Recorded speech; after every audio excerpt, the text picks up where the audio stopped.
D'abord, je salue tous les téléparticipants.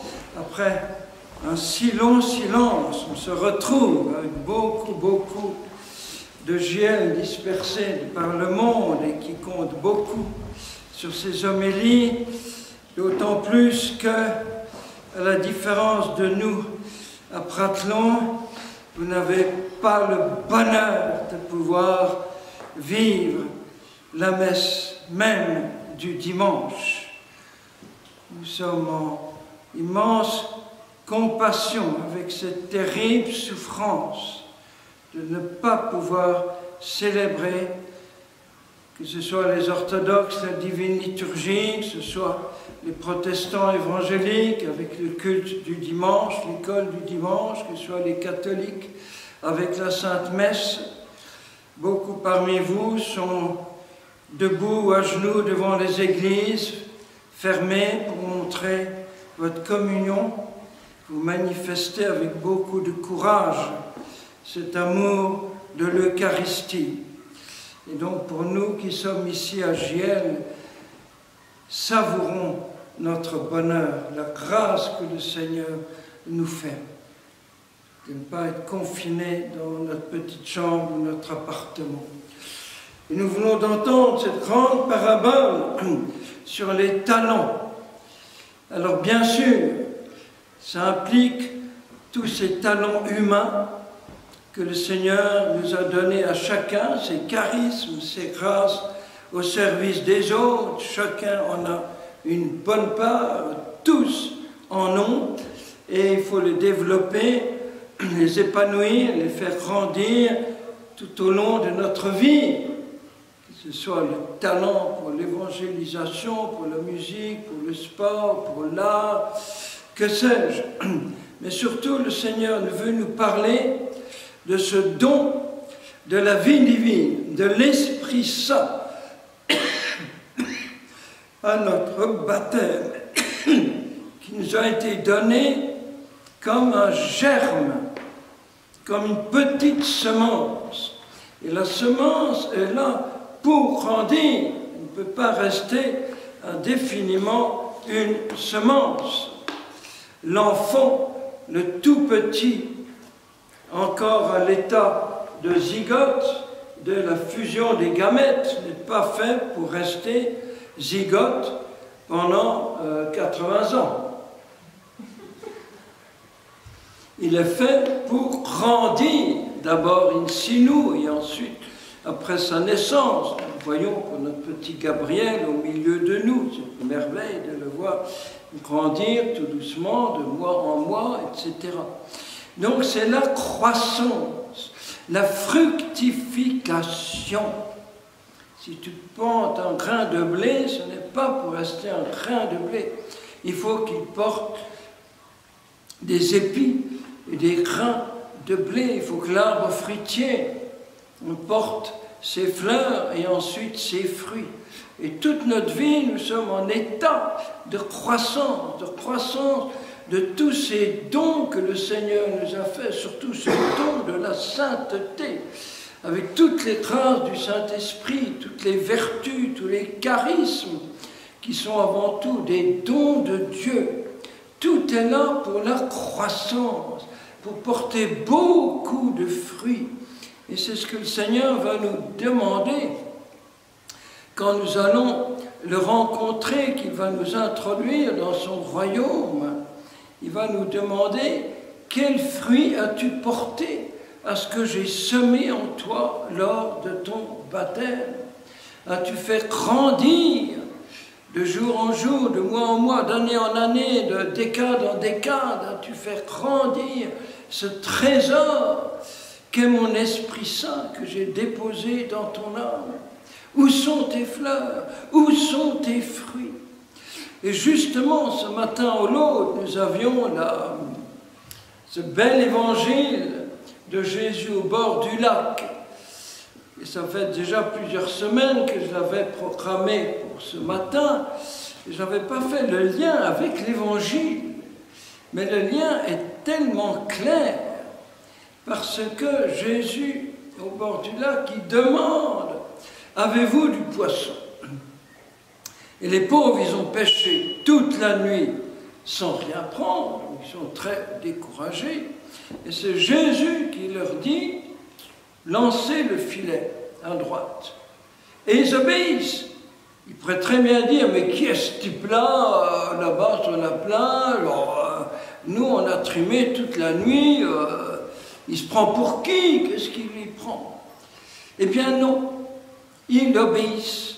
C'est magnifique, magnifique. Ils ont dit, on n'a rien à perdre de toute façon, donc on va faire ce qu'il dit. Et ils ramassent une telle quantité que le filet ne se déchire pas. Une image magnifique de l'Église. Les 153 poissons sont le symbole des 153 races humaines qu'on dénombrait à l'époque des Romains. Donc ça veut dire toute l'humanité. L'Église va pêcher dans toute l'humanité. Et alors Jésus dit, venez apporter de ces poissons que vous venez de prendre. Alors que lui-même a déjà préparé le petit-déj de ses apôtres, avec ou sans Nutella, je ne sais pas, mais en tout cas déjà avec du pain grillé. Il est en train de griller le pain, voilà les petits pains. Donc ça devrait suffire. Ça devrait suffire. Les noces éternelles de l'agneau. Eh bien non, apportez ce que je vous ai donné de prendre. Et donc il veut notre participation aux noces éternelles de l'agneau. C'est quelque chose d'extraordinaire. Et c'est ce qu'on appelle en Orient la synergie. C'est que nous travaillons ensemble, le Seigneur et moi, le Seigneur et toi, à notre propre divinisation. Il y a sa part et notre part. En fait, c'est lui qui nous donne de notre part, c'est lui qui donne de pêcher ses poissons. Mais c'est tout de même une petite participation. Ils ont travaillé, ils ont lancé les filets, ils ont rempli dans le bateau.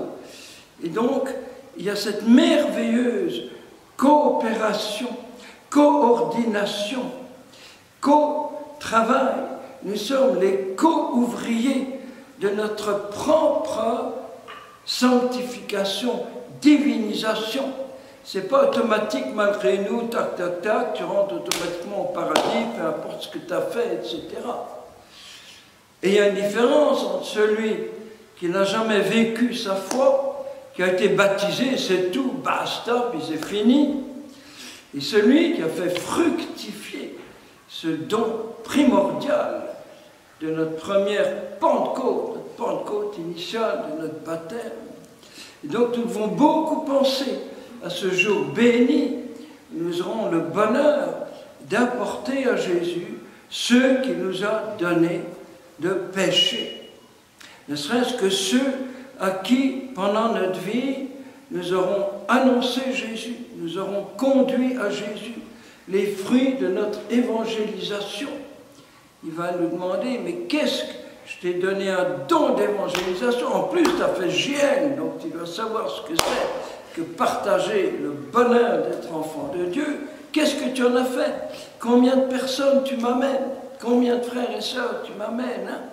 On ne voit pas beaucoup, hein? Bon, moi je te pardonne, mais enfin, j'aurais préféré un peu plus, tu vois. Et voilà. Et tout ça est d'une actualité extraordinaire, parce que nous venons d'entendre dans la première lecture cette parole qui prend un relief extraordinaire. Quand les gens diront « quelle paix, quelle tranquillité », on est tranquille. Alors, tout à coup, la cata s'abat sur vous. Et nous sommes avec cette catastrophe du Covid-19. Tout à coup, c'est arrivé avec une rapidité fulgurante dans pratiquement tous les pays du monde, avec des plus ou du moins, fissurant toute notre économie mondialisée, perturbant toutes les relations sociales. Tout à coup, ça va sur vous. Ça y est, on est dedans. Et nous prions pour en France, ça fait en ce moment 350 à 400 personnes qui meurent du Covid chaque jour. Chaque jour. Combien sont prêts à rencontrer Jésus? Portons-les ardemment dans la prière. Et je termine en vous confiant une intention très particulière. Ce sont les médecins et les infirmiers et infirmières. Je vous dis tout ça parce que nous devons être conscients de ce qui se vit dans nos pays. Nous sommes si tranquilles entre nous. Merci Seigneur, rendons grâce au Seigneur. Mais prenons conscience de tous ces drames qui sont tout près de nous, à l'hôpital de Castres, dans les hôpitaux de Toulouse, d'Albi, etc., de ce qui se vit en ce moment dans les hôpitaux en France. Voilà. Et donc, nous devons aussi supplier le Seigneur d'alléger cette épreuve terrible en raccourcissant le temps pour que très vite nous soyons libérés de ce Covid qui fait des milliers de morts tous les jours, surtout au Brésil, aux États-Unis, etc. Voilà. Et je termine par une plutôt bonne nouvelle, c'est quand c'est la fête de Saint Albert le Grand, le maître théologien de Saint Thomas d'Aquin, de Cologne, en Allemagne, un grand saint, et en Belgique, c'est la fête de notre dynastie royale. Donc il y a chaque 15 novembre, dans la basilique du Sacré-Cœur à Kuckelberg, un grand Te Deum, un grand hymne d'action de grâce en présence du gouvernement et surtout de toute la famille royale. Voilà, qu'on confie aujourd'hui au Seigneur. Amen, amen, amen.